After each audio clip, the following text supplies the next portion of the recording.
Hello, welcome. Hello, everyone, and welcome back to more AEW on TEW 2020. We are here finally at Revolution.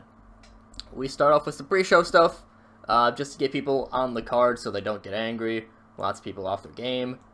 Yeah. And same thing with the women. And our show proper starts off with FTR defeating Sammy Guevara and Chris Jericho in about 30 minutes when Dax pins Chris Jericho with a Shatter Machine. FTR makes defense number 5 of their match.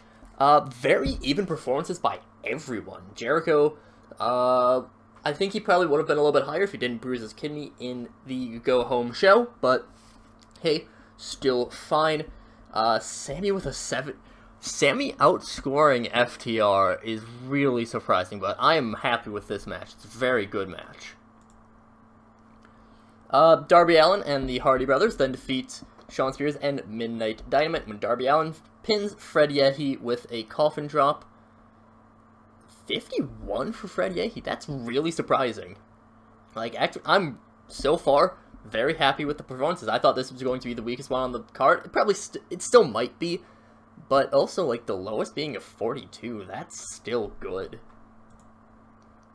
Then, Pac defeats Cody Rhodes with a 450 after interference from Mr. Brody Lee. Pac wins the title. After the match, Pac glares at Brody Lee for tainting his victory, but Brody ignores it and continues the beatdown of Cody. And cameras then cut to backstage, where the overwhelming numbers of the Dark Order are pretty easily beating down the Nightmare Family. And the Dark Order is back in business. Brody Lee, he's back. We'll find out exactly why in the near future. But a huge match going on for Mr. Brody Lee coming back. After this, weakest match on the card, Maki Ito defeats Chris Statlander in 22 minutes. Maki then rushes to the ring to hug Abby, who seems a bit stunned, but before Abby can do anything, Maki drags her backstage and celebrates as Chris Statlander slowly gets up and she's smiling a little bit. She's like, alright, I lost. Very respectful of the loss, and Maki is very happy to have her zombie friend back. After this, Ace Austin defeats Charles Betts in what could probably be considered the biggest upset so far. I mean, still very good performances by everyone. Also, I will just note right now, I might do this for every pay-per-view, but I have turned off crowd management, just because of the two big, like, main event things. Because I really want the show to be amazing, and, Full Gear kind of disappointed because of the crowd management. But still, Ace Austin beating Charles Betts in 15 minutes. After this, Ashley Flair defeats Jordynne Grace. I did have Jordynne Grace set to look strong, though. So, Ashley Flair, she's, it's a neck-and-neck battle, basically the entire match, till finally probably Jordynne Grace makes one mistake. Ashley Flair manages to lock in the figure 4, and that's that. After this, Kana defeats Hikaru Shida with a Billiken. Kana wins the women's title. Yes, I know Kana, she is originally not originally. Her, Ashley Flair, they're probably more well-known in the States as WWE women. However, just because of how iffy the women's division is right now, I don't see too much problem with, giving some of these mega stars, of the women's division some big matches, big wins.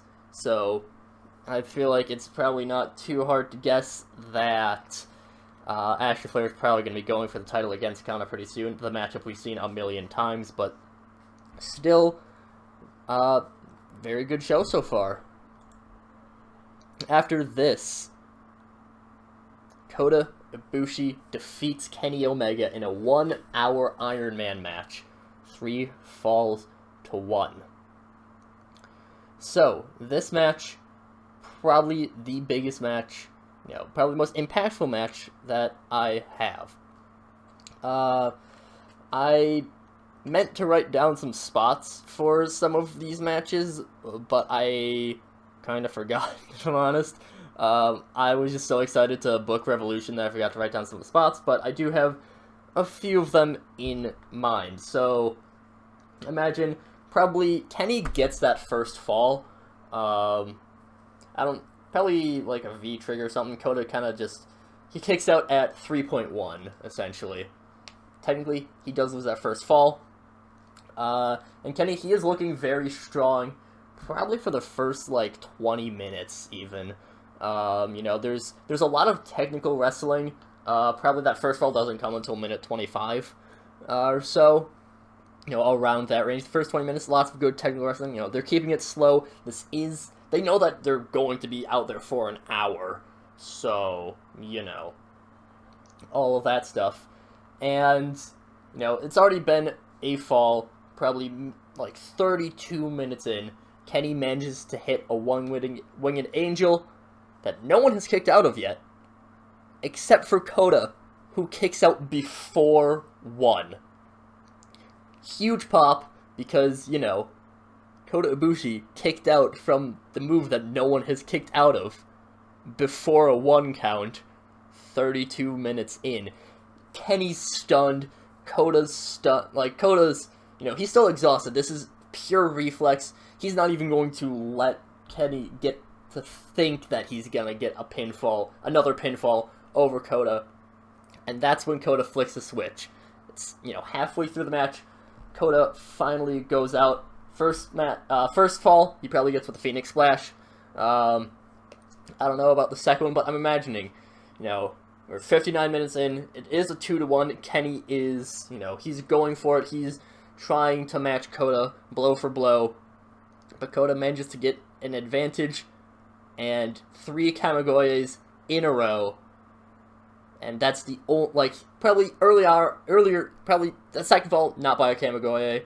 Probably Spirit Bomb for that second fall, if I'm remembering Kota's moveset.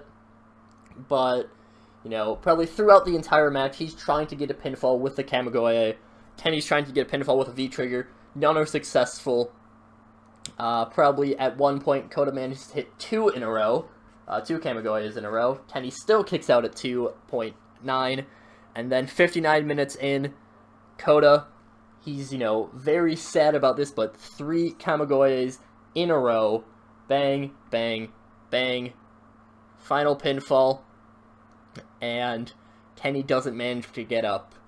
So, after the match, Kota hugs Kenny, and, he speaks into his ear, but you can't really see what they're saying. Kenny's laying on the ground. He's out of it. I mean, he did get hit with 3 Kamigoyes in a row. But eventually Kota helps him up, and the two head backstage. They're arm in arm. Kota's obviously helping Kenny walk off. Kota still looks exhausted because he did just wrestle for an hour. But they head backstage, and they're both, very exhausted and very sad. Very solemn scene right here. After this, managed to kind of cool the crowd as Jungle Boy gets a surprise roll-up win over Brian Cage. And then, our main event, MJF defeats Jon Moxley and wins the AEW World title. Yeah, huge show of Dynamite, not of Dynamite, huge Revolution. 20,000 people. We get, the only title that didn't change hands was the tag title, but we also had, Kota having probably what I would imagine would, outside of TEW, probably a match of the year candidate. An hour Iron Man match, Kota Ibushi versus Kenny Omega. Great chemistry. It's our best match at all, including the off-screen live events. That's the best match by far. Kota Ibushi, Kenny Omega, 81 rating. Could be our main event, but I always think that the world title should main event all the time. So, it is what it is.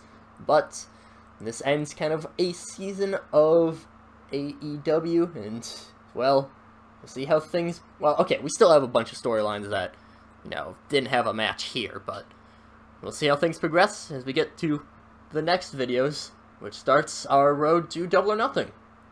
Or whatever I have as a mega show of Dynamite in between. I have something planned. Don't worry.